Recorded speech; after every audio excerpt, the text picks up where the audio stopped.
Hello, friends and listeners. We are proud to present today's guest, Miss Rachelle Dené Pōth. She has earned a bachelor's degree in education from Pennsylvania State University, along with a Juris Doctor degree and master's degree in instructional technology from Duquesne University. Miss Pōth is an attorney and runs a consulting business called Thrive in Edu. She also serves as a past president of the ISTE Teacher Education Network and serves on the leadership team of the Mobile Learning Network. She is an ISTE certified educator and has received the Making It Happen award during ISTE 2019, alongside a Presidential Gold Award for volunteer service to education. Wow, congratulations. Thank you. A teacher of French, Spanish, and STEAM. She was selected as one of 20 to watch by the NSBA as the PAECT Outstanding Teacher of 2017 and as a future ready instructional coach. Wow. She is the author of 6 books, including Unconventional Ways to Thrive in EDU, and in other words, quotes that push our thinking, and is also a contributing author to several books such as Education Right Now, Volume 3, Edu Match Snapshot in Education. Wow, that's super impressive. It's like a resume of 3 people. Miss Pōth, welcome. We are so excited to have you on our show. Let's talk computer science.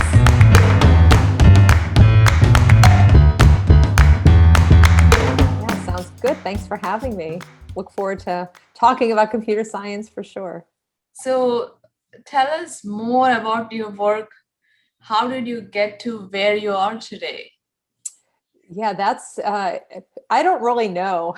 Sometimes I think because especially with what I teach the languages, but I also teach a STEAM course. And so I do a lot of, in my classroom, I do augmented virtual reality, artificial intelligence, coding, everything related to like STEAM, what I can bring in. But when people first meet me, they think like, how did you even get started with that as a language teacher? And it honestly goes back to whenever I was in 8th grade and technology started to appear in the classrooms. And I remember in my school, they had received, I think, 2 computers, which at that time, like they really didn't do that much. They were very basic. They couldn't talk to each other, but we were learning how to write codes or, do coding with it. And I was just fascinated by it. It's so much that I would go home from school and I wanted to get right onto the computer and start writing codes or programs of my own using this coding that my teacher had taught, and just always loved it. And then kind of got away from it for years. But then in my school,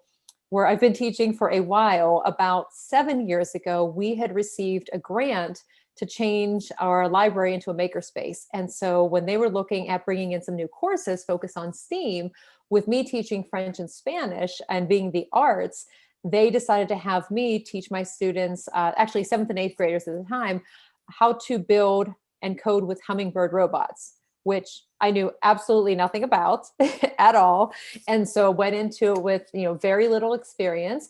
But fortunately, the company is based here in Pittsburgh. And so I was able to have people come in and help me help my students.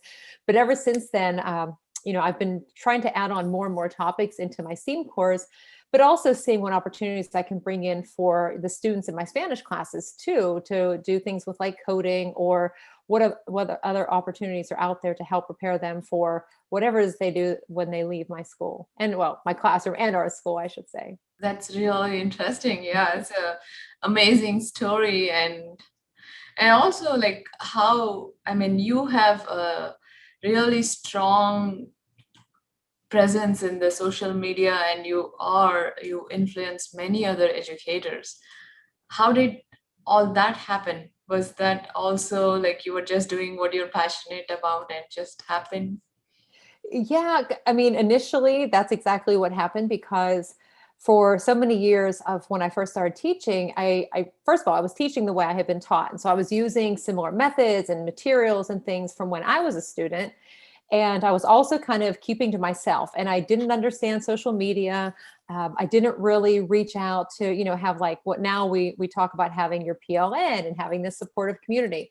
Nor did we have all of these social media spaces where we could connect. And so I really did keep to myself. But then I found out about this master's program at Duquesne University, which was in technology, because I had never gotten a master's degree.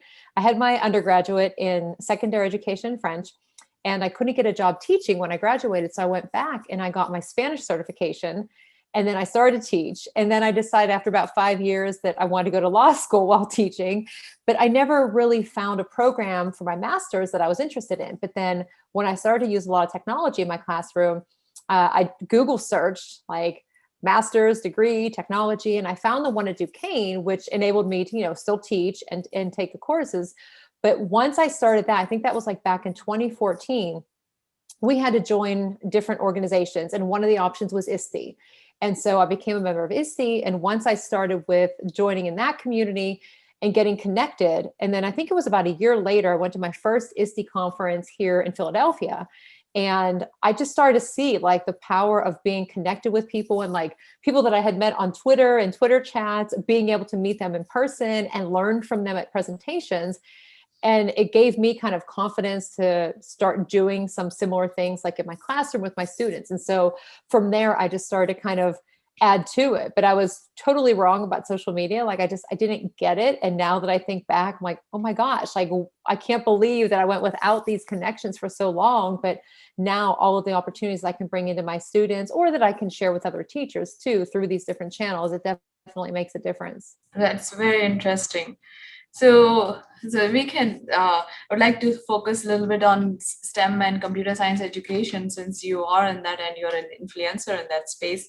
So can you please talk about the different trends that are happening in K-12 CS education, and how do you see these changes affecting? Yeah, it is. I mean, I could just speak, first of all, from my own experience years ago, when I started to bring kind of coding, computer science back into my classroom. I just started doing like hour of code in December. And I thought, oh, I did the hour of code. I had activities for my students, but I really didn't know a lot about like the need for skills in STEM, or, projections for careers in the future, any of that. And so since then until now, I've really tried to learn as much as I can, because teaching Spanish, I know that not all of my students are going to go on and major in Spanish or use that as part of their career. So I want to help them develop skills that are, essential for not just the future, but for now, and give them opportunities in my classroom. And honestly, for years, I didn't think that I could bring in different technologies into my Spanish class, like, for example, artificial intelligence or augmented virtual reality, or even the coding. But my students kind of pushed me at one point and said, why can't we do some of these same activities that the students in STEAM are doing?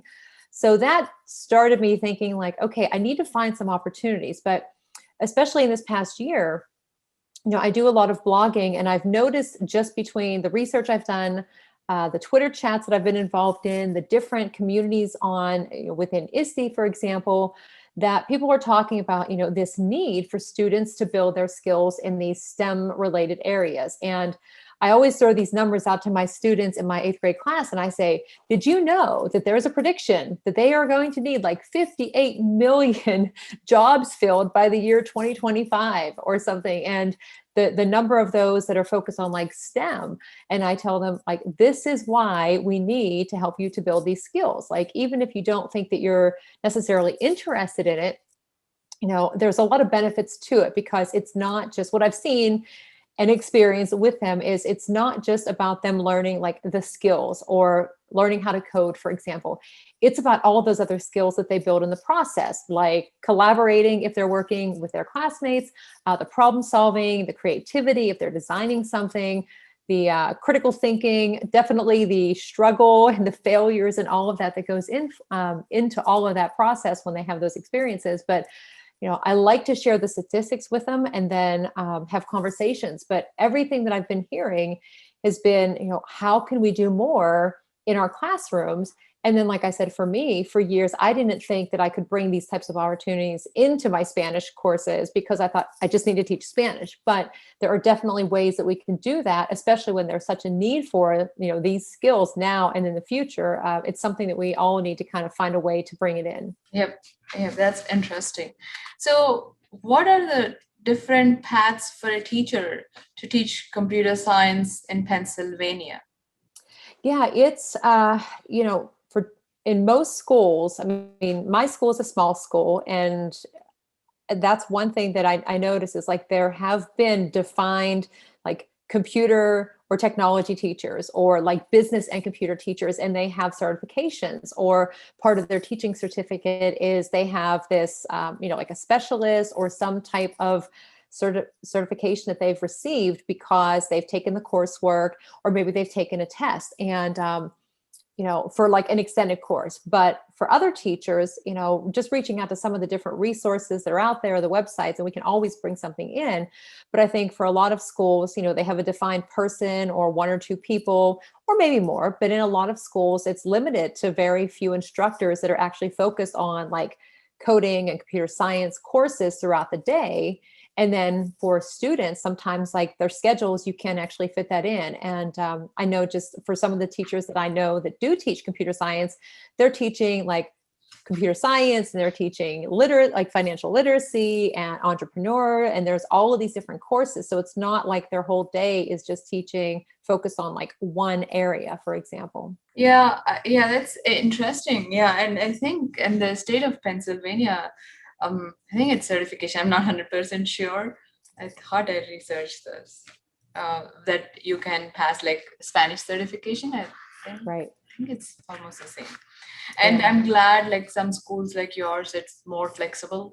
That's how we can introduce more. So what do you think? How should schools increase computer science education? How can or how should they?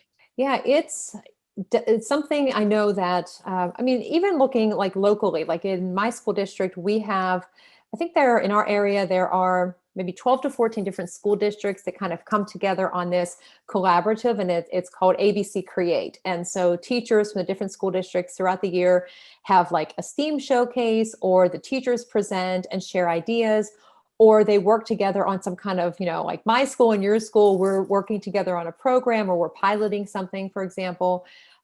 That's one way to get started.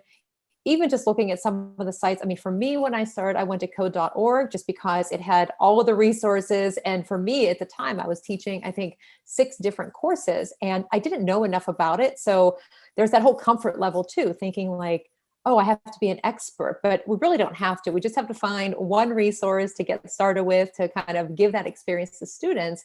And it can be all levels. I think often, at least again, in my experience, it's something that doesn't necessarily come up until like middle school or high school, but students who are young, I have a friend who teaches 2nd grade, and she was telling me about what her students were doing with coding.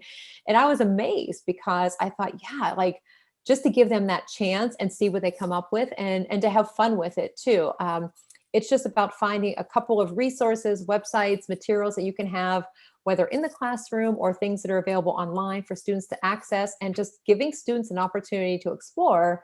But then also for teachers to realize, like, you don't have to be the expert, even though that's uncomfortable sometimes, but it's a lot of fun to like engage in these learning experiences with the students, and then give them the lead, but then also learn from them too, because it's fun whenever they teach you something that like you had no idea, but yet they thought that you probably knew it ahead of time, but you didn't. Yep, yeah, totally.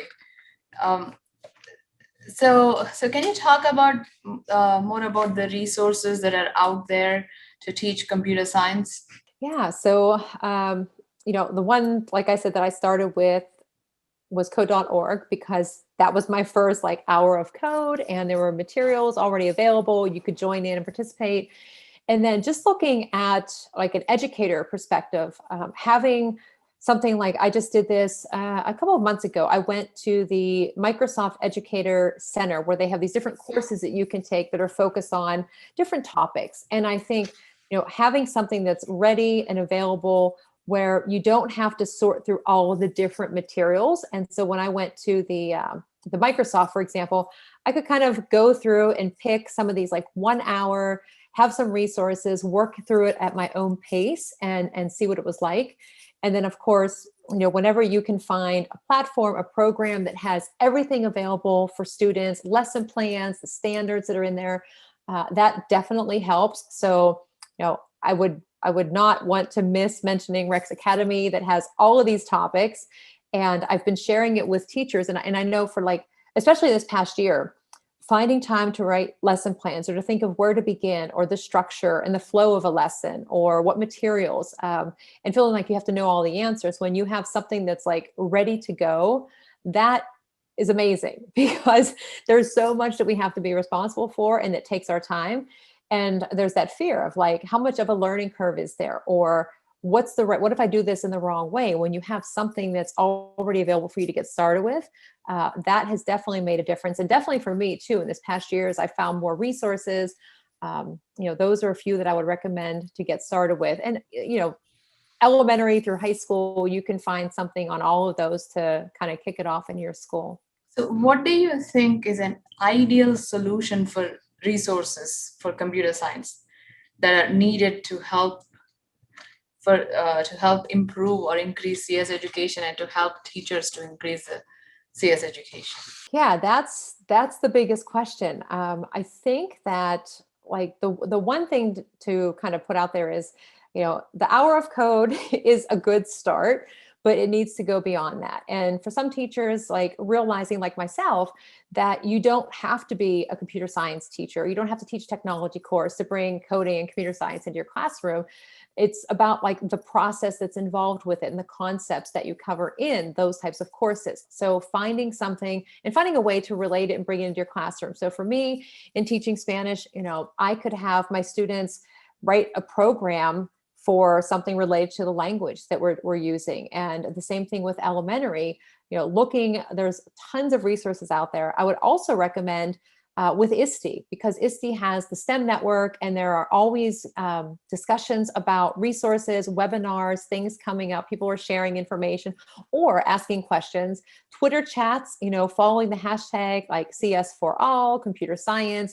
Even if you're not really into like the whole social media, just going on Twitter and searching those hashtags, like you can find so many resources or just even ask a question and have an answer so fast. And I wish I had known that years ago about how quickly you could find answers using social media. But you just have to start, really is what it comes down to. Just find one thing, start with it, see how it goes, involve the students, or if you're an administrator, set up a time for teachers to engage in something and show them that like, yes, we can all bring this into our classrooms and here are some ways to do it. What are the hashtags that they need to search for these resources? So the ones that I tend to use a lot would be like the CS for all, or even just hashtag computer science, hashtag coding, if you're looking for like coding, for example.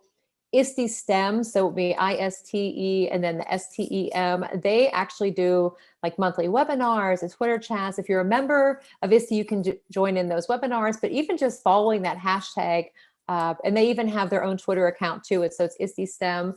And then just seeing what people post.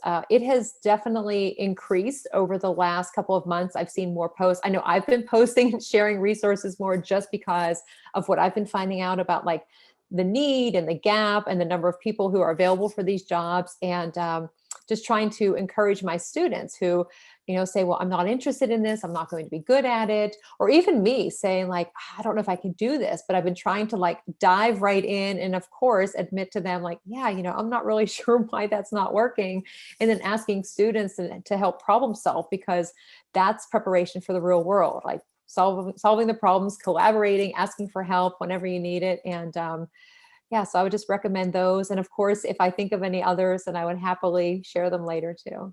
It's very amazing talking to you, Rachelle. I mean, I thought it would be exciting, but it's even more exciting than I imagined. Thank you so much for your time. Is there anything you would like to add? Other than just, even if you're not, obviously, like not everybody's a computer science teacher. And if you've never done anything with like coding or anything, just pick something to get started with especially like whenever there's breaks. I know a lot of teachers will say take a break over the summer, but I always find that it's a fun time to try something different that's like beyond my comfort zone or not my normal that I work with. And coding is a lot of fun, like just seeing what you can do and going through that experience and then finding something that'll work for you and for your students. Yep, totally agree. For me, nothing is more fun than coding. Yeah. Thank you so much for your time. Yeah, absolutely. Thank you.